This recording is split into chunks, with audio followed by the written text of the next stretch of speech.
4 words that take on new meanings when you get older. The biggest, perhaps obvious thing that no one ever tells you about getting older is that it happens a lot earlier than you think it will.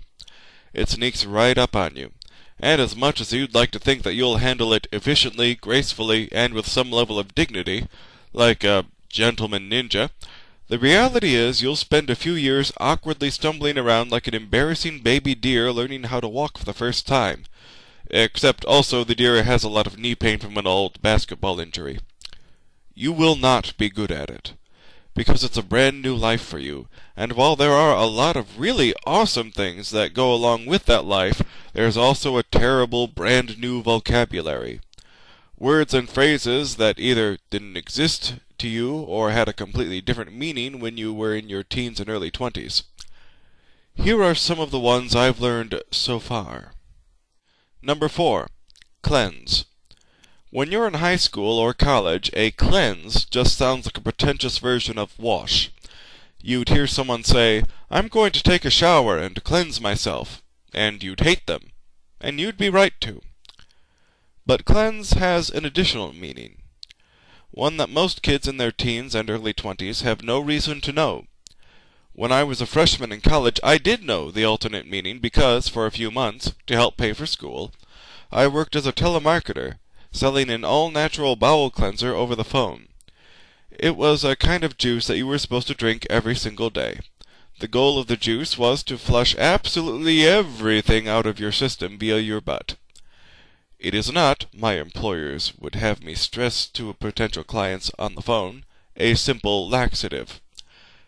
It is a cleansing agent designed to rid your body of all its dangerous and unhealthy toxins that would otherwise build up in your colon and stay there for years. It was supposed to make your skin healthier, your energy higher, and your bowel movements smoother and more pleasant. In my training session, my managers told me that when he died, 25 pounds of human fecal matter was found in John Wayne's colon. And while we weren't legally allowed to say that using bowel cleanser would have saved his life, we were encouraged to casually bring that story up and let our customers draw their own conclusions about the magic, healing power of bowel cleansers. But at the end of the day, yes, I was selling a juice that made you poop harder, faster, and forever to a bunch of strangers over the phone. I thought the entire concept was hilarious. I'd go back to my dorm with my 19-year-old friends and tell them about this stupid, wacky product people were actually paying for. Can you believe it? These folks pay real American dollars for a product that will wipe out toxins. Hello? Toxins aren't even a thing. Those people are so dumb. Being 19 rules. Isn't it great that we're going to live forever? But now, you say it'll wipe out all my toxins? There are plenty of cleanses nowadays, the most popular probably being the Master Cleanse. They all revolve around a special diet of juices and water and spices or teas, and all of them are designed to rid your body of just everything. I mean, mostly toxins and excess fat, but due to the nature of any cleanse, the nature is it makes you poop, you're bound to get a lot of non-toxins involved too. It is a non-discriminating bowel evacuator. And don't get me wrong, getting older doesn't mean you suddenly have to do some kind of cleanse every few months. I don't. But being older does mean that cleanse will enter your life. It's a word that meant nothing to you, and suddenly you'll hear it everywhere. A bunch of your friends will try it, you'll see ads for it, and maybe you'll even read up on it. Because one of the things most cleanses claim to give you is buttloads upon buttloads of healthy, natural energy. And you'll seriously think about doing it because, when you get older, all of that excess energy you had in high school and college is the very first thing that goes.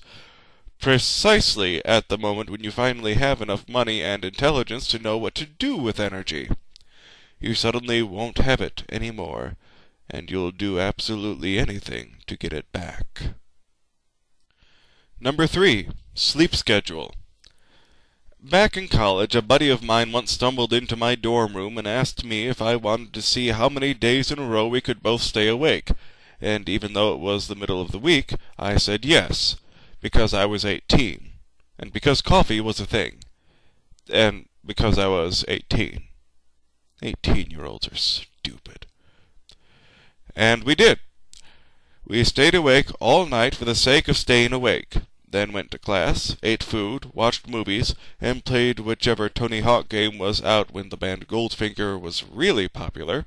Then at night we drank more coffee and stayed awake again, and again. We did this until we were bored, and then we slept for a couple of hours and felt fine. In a few months we'd forgot how boring this little experiment was, so we'd do it again. And eventually, someone would give us both pieces of paper that said we were full-fledged adults and totally ready to enter the real world, for no reason. But now, no one ever asks me if I want to stay awake for several days in a row anymore, thankfully. But every so often, someone will ask me if I want to go to a midnight screening of something, or hang out at the beach late at night, or go to a ball, or gala, or whatever it is mature and reasonable people are supposed to do at night. And instead of saying, yes, I'll do that because coffee exists, I'll say, well, let's see. I need to make sure I get a solid 8 hours of sleep tonight. I do have to get up at 7 a.m. tomorrow. Usually takes me 12 minutes to get home from the beach, and I know I'm going to want to spend a few hours there. It's already 9 now. It doesn't look like I'll be able to get my full 8 hours. Even if we left right now, I'd be cutting it close.